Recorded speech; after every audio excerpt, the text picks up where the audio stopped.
What is going on, my homies and homettes? Welcome back to the channel and welcome to hopefully the episode. All right, I'm not even gonna say that. I'm not gonna say the episode of where we drive this car because there's a lot of work to do, as you can see.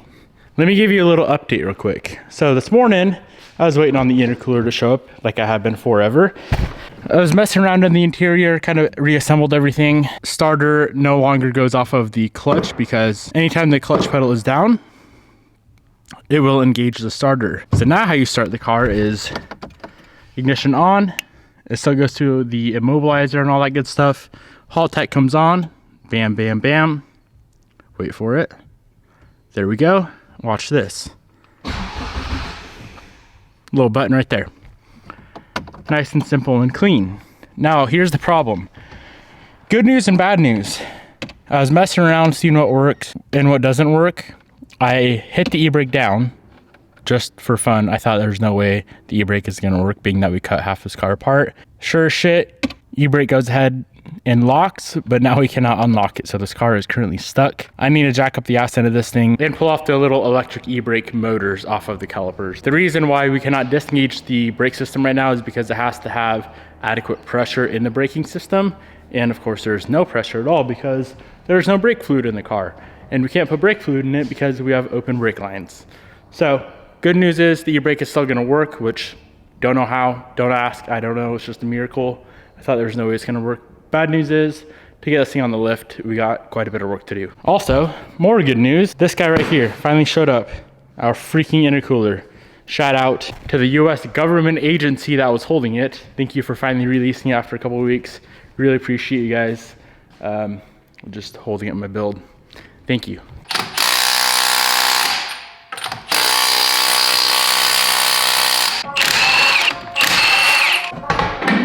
I'm not sure how to do it here. Last time we had to do this, when we had an issue with the e-brake, we had to do it in the middle of winter in the snow on the ground to wheel on the car. Pain in the ass.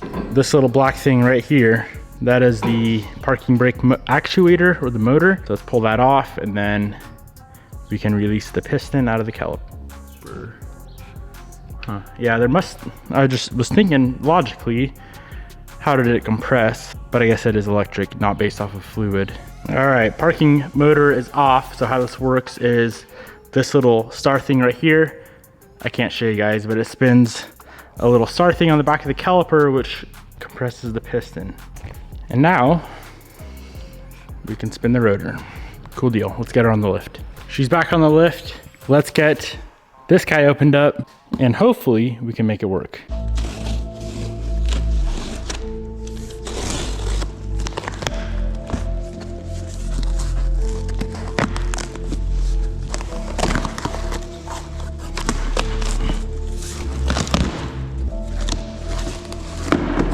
Went with a Treadstone intercooler. Part number is TR1235.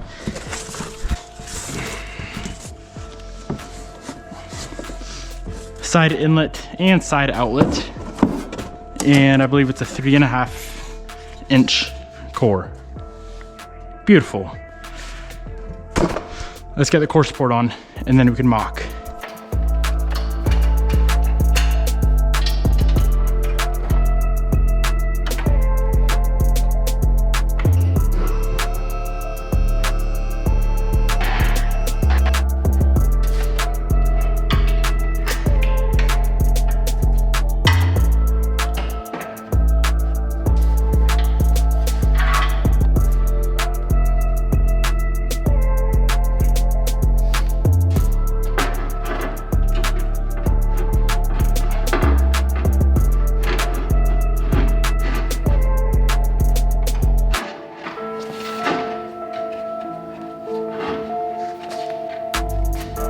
It fits perfectly.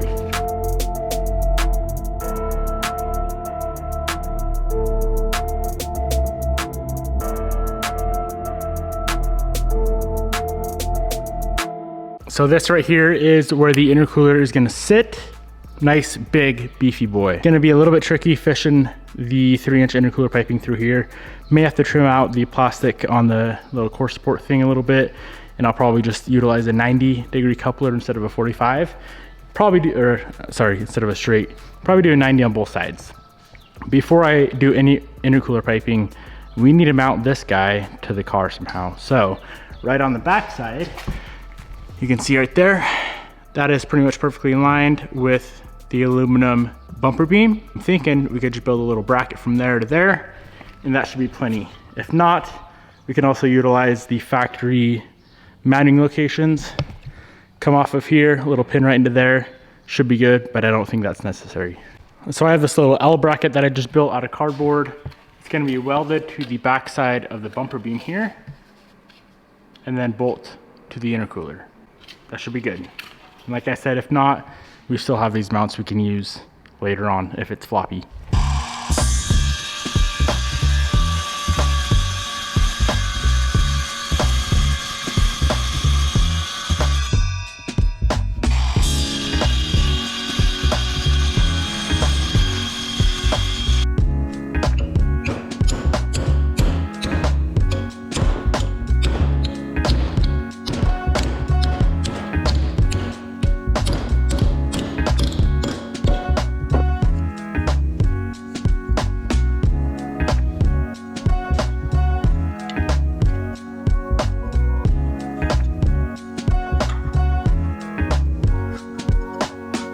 I have a better idea that's gonna make life a little bit easier instead of welding.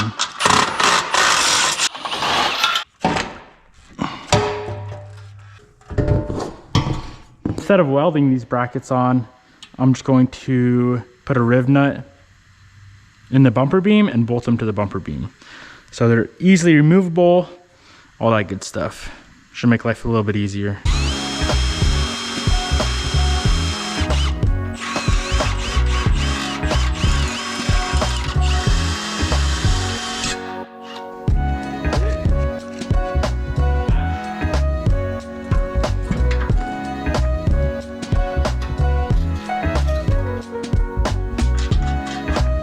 Intercooler is fully mounted up on the car.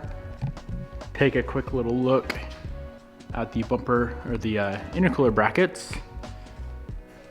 Pretty pleased with how they turned out, and it is very, very solid. If this comes off, this comes off, this ain't coming off without this coming off. We're good to go. Now the next hurdle. Let's throw this thing up in the air. Actually, let me crawl under here and show you guys the next issue. If we zoom up in here, our throttle body is right on our fan. So, time for a different fan.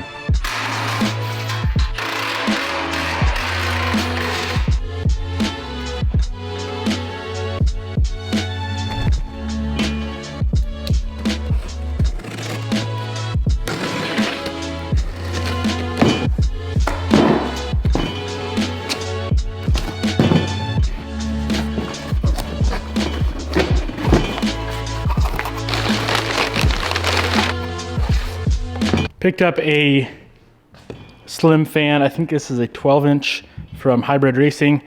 Hopefully that gives us enough clearance to clear the throttle body. If it doesn't, I guess the only other options would be run no fan at all, which I don't know if it'd be fine to run just one fan on half the radiator. I don't really know. I've never done that before. I'm not sure if we would have cooling issues or not.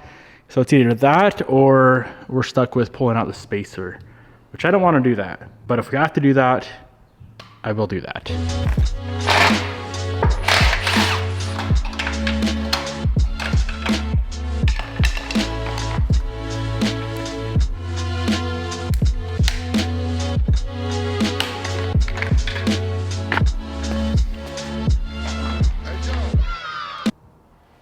I think that's gonna work.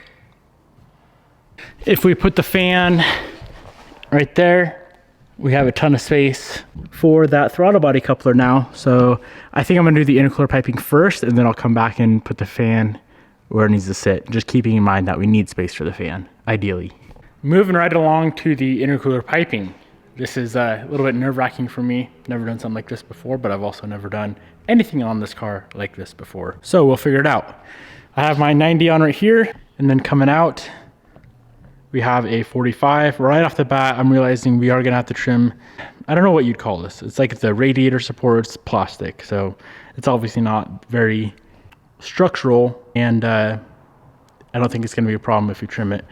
I definitely need a trim for this side. And this side doesn't even fit a 3-inch pipe through there. So we 100% need a trim for this side as well. All of this intercooler piping is going to be built out of stainless. And the reason for it is, I'll just show you at the end. When we're all done with our intercooler piping, I'll show you guys exactly why I am going the stainless route instead of aluminum. I guess the bigger reason, and I guess like the second reason, would be because I am way better at welding stainless than aluminum. I suck at aluminum.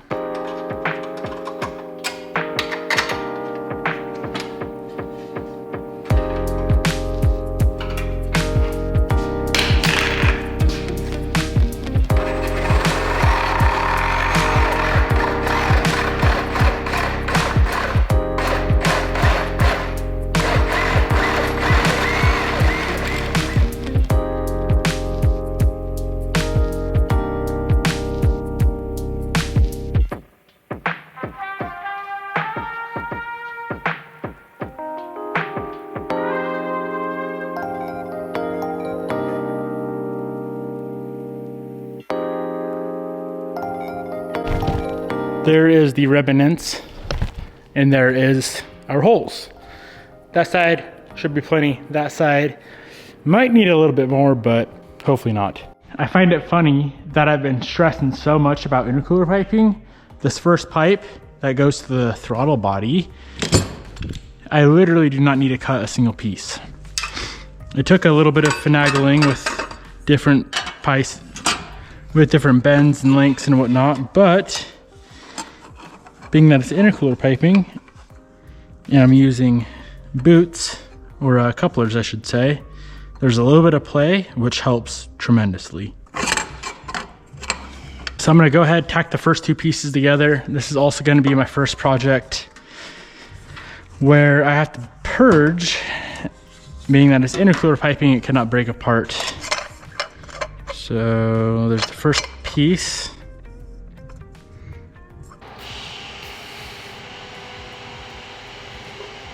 First piece is tacked up. I dropped that middle piece, so it wasn't a 100% perfect fit to this 90 right here, but it was very, very close. Now, you see my little line right there? That's roughly where it needs to sit. Once again, using these silicone couplers instead of like a alpha lock, I think they're called. This makes it a little bit easier. But yeah, this first intercooler pipe is literally 3 pieces, a 90, 45, or a 30, and another 90. So let's go ahead, pop that off, tack it up, make sure it all fits.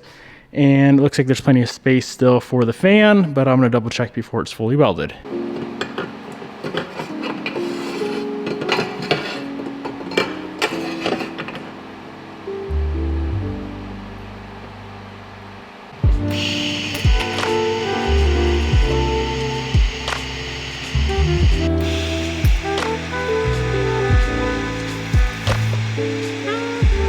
So the first intercooler pipe is mounted up. Unfortunately, there's not quite enough space back there to mount the slim fan. So here's the method or the steps I'm gonna do, all right? I'm gonna put the car all together, get it running, drive the car, put miles on it, like significant amount of miles, with just the one OEM fan on the driver's side because there's tons of space over there. If we have issues, I can mount this fan, turn this into a push fan, push air through the radiator, but of course the AC condenser's in the way. So then we would have to get like a half-size AC condenser that would only be on this side, fan here, AC condenser here, fan on that side, and that would solve all the problems. But for now, I'm gonna try it with just one fan. We do have a massive Koyo-Rad, like much bigger than stock radiator, so I think it should be fine. Also comment below if you have any advice, but I think just the one OEM fan on the driver's side should be good. So let's put this away for now, and we can move on to the other intercooler pipe. Hopefully it's as easy. We already have our coupler on the turb ski, so it's got to come out and down to here. Unfortunately, I only have this one 3-inch 90 degree, so I'm gonna have to steal this, put it on that side, which means I probably won't be driving the car today. We've already been waiting like 3 months to drive this damn thing since I tore it apart, and I think I can wait a couple more days if need be. Well, boys, this is way too easy. If I could just do intercooler piping for the rest of my life and never do exhaust work again, I'd be a happy camper. So we have a coupler, right? A little 15-degree bend, I had to trim that. into a 90, into a 90, into the coupler. One pipe trimmed, and we're all done. Nuts. So easy. I'm gonna get all this tacked up, confirm it fits. I need to grab more gas so we can back purge and fully weld these pipes up.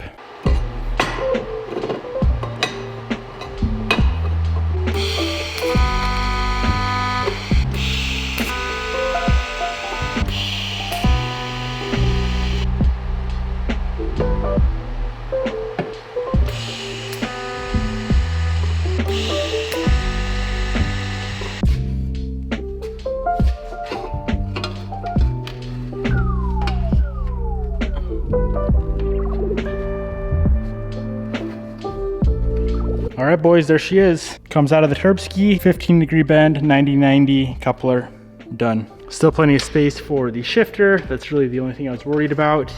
Nothing else goes down there. Nothing. So nice, so clean, so simple. I kind of like the fact that you can't even see the intercooler piping, so it doesn't clutter up the bay at all. And I just realized there's one thing that goes down there, the dump tube. Oof, this is gonna be a close fit.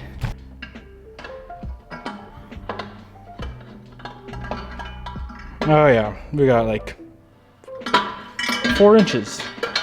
4 inches is a lot, right? I'm gonna pop in and grab some more argon. I have a dual regulator so we can back purge. I've never done this before. Hopefully I can figure it out. And also, I'm trying to do seamless piping, meaning I'm gonna get everything welded up, grind the weld off so it looks like this is just one complete pipe. That is the main reason I did stainless instead of aluminum, because I don't think you can do that with aluminum.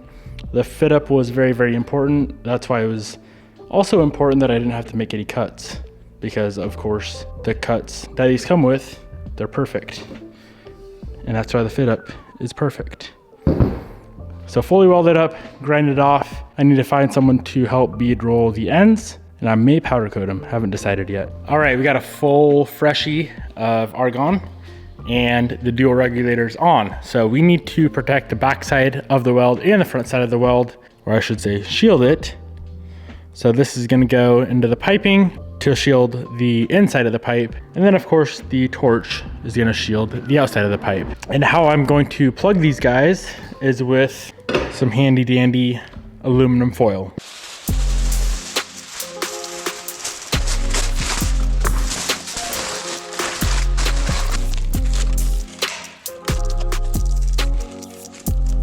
So we have the hose going in, plugged off on the end. There is a little hole in this plug here, just so the gas that's going through can escape, because if it doesn't, when we're welding and we get to the very end and it's all sealed up, we will have a blowout in the metal, which I do not want. So first intercooler pipe coming right up. Let's get her welded up and hopefully she turns out okay.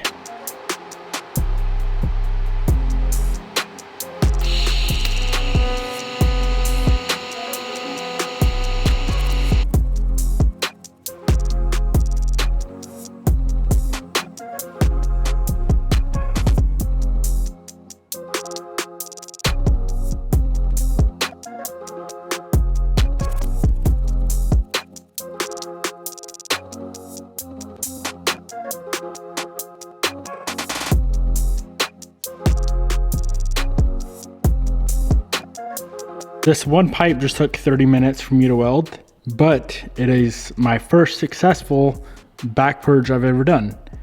I don't know if you guys can see down in there, but there's none of the sugaring going on, none of that BS. So that was a great success. I was a little bit nervous, so my welds aren't very beautiful, but being that they're gonna be ground off anyway to create one seamless looking pipe, it doesn't really matter. I'm gonna set this right out here, let her cool down, and hopefully the next pipe turns out better.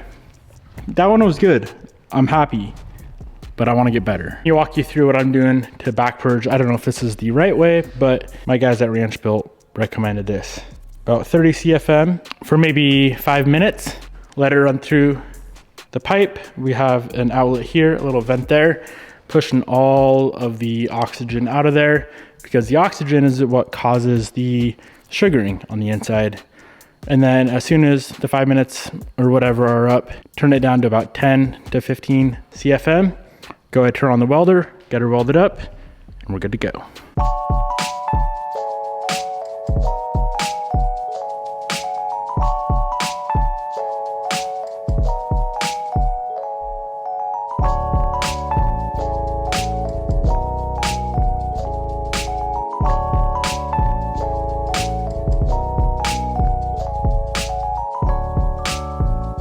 Pipe number 2 is complete. A little bit better. Here's a quick zoomed in look on the welds. I want to get better at welding. Welding is freaking fun. I enjoy stainless. I don't really like aluminum. Stainless I am enjoying a lot, so I want to get better at it, which I am getting a little bit better, but not good enough. I had to add in a little extension on this piece right here. Everything is bead rolled, as you guys can see. Shout out to Mr. Chris if you're watching this video. Appreciate you, brother. Now I'm gonna go through and start grinding welds. It's a little bit pointless if I'm being honest, because a lot of it you can't see. That one you cannot see at all. This one you can see a little bit, but I said I was gonna do it, and I wanna learn how to do it and make a nice seamless looking pipe, so let's do it.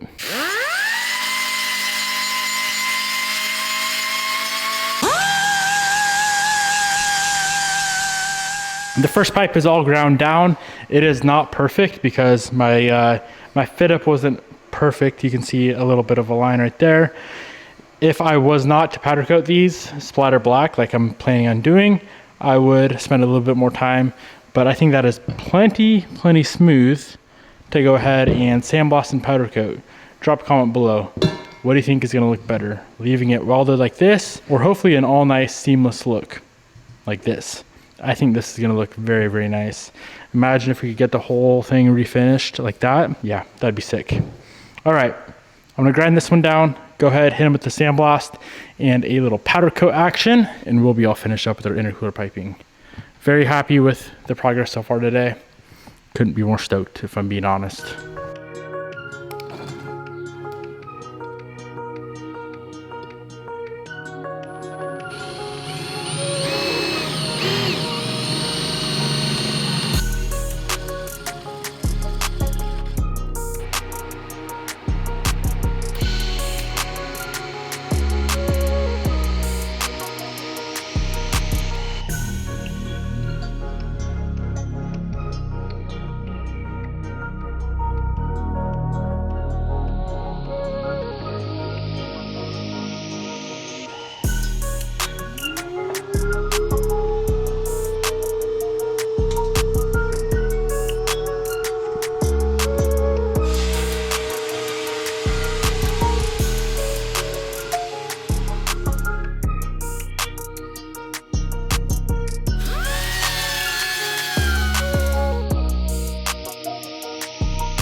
Both pipes are complete out of the oven.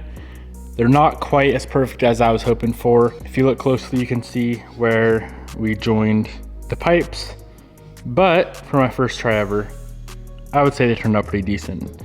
I did go ahead, weld in the IAT bung right here. That's for the intake air temp sensor. Yeah, you can see a line right there, but it's okay. Overall, I would say it's like a 7 out of 10, but what's cool is now I know how to do it. And the next time I do it, if I do decide to do the seamless look again, I know that you have to be 100% perfect with matching up the pipes before you weld it. Overall, I'm happy. What do you guys think? Drop a comment down below and let me know. If you want to achieve this very beautiful wrinkle finish, I'll link this powder down below. Splatter Black from my guys at Prismatic Powders, the best powder coat in the world. As I'm sitting here, I'm realizing I might be the dumbest person. I completely forgot about something kind of important. Now, it doesn't need it, but it is a daily car. It's a street car. I forgot about a BOV. I don't have any sort of BOV flange welded on. I do have a tile 50 mil BOV. We're gonna have to strip the powder off, and fix this issue. Where the hell is my BOV box? I don't know if I want to do this today because I just want to get this damn thing fired up and just see how it works with all the new wiring and whatnot. But yeah, completely spaced. And to be fair, I'm not even sure if I have a stainless flange or not. I think what they include is probably aluminum. It is aluminum, so I couldn't have done it anyway. But still, I did forget. Got both intercooler pipes installed. There's that guy, and here's this guy here. And then I started messing around with BOV placement. It looks like a perfect place for this guy to sit is gonna be right up in there. Should work nicely. Easy to get on, easy to get off. What do you say? Should we fire this thing up and see how it runs again? Just put a new fitting on right here, this 90. So let's go ahead and prime the fuel system, make sure the fitting don't leak, and then we can fire it up. All right, we may be low on fuel because I'm not seeing fuel pressure, but I hear the pumps. Oh, we got fuel pressure. We should be good. Let's fire it up, my friends.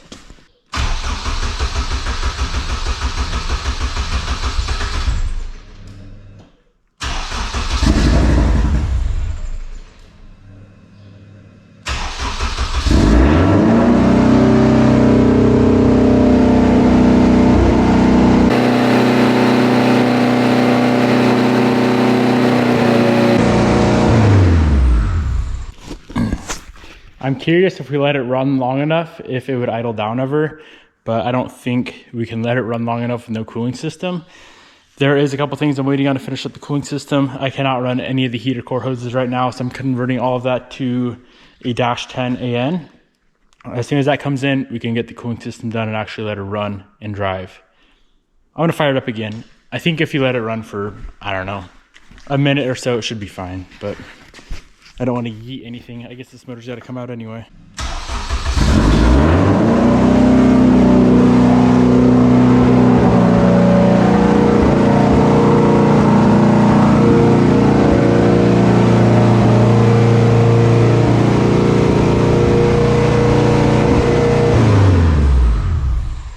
All right, that's enough.